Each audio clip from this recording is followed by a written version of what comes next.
County, Kentucky, Western McLean County in northwestern Kentucky, Hopkins County in northwestern Kentucky, Union County in northwestern Kentucky, Webster County in northwestern Kentucky until 1 p.m.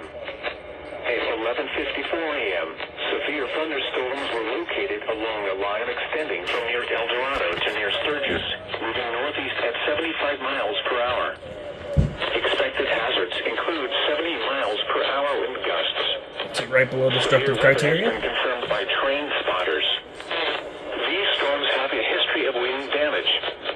The following impacts are expected. Expect considerable tree damage. Damage is likely to mobile homes, roofs, and outbuildings.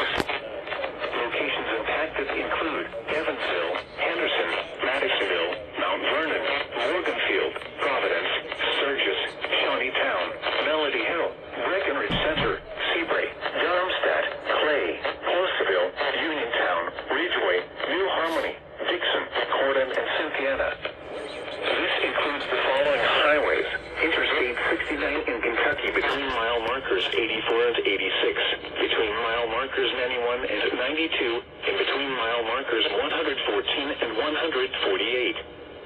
Interstate 69 in Indiana between mile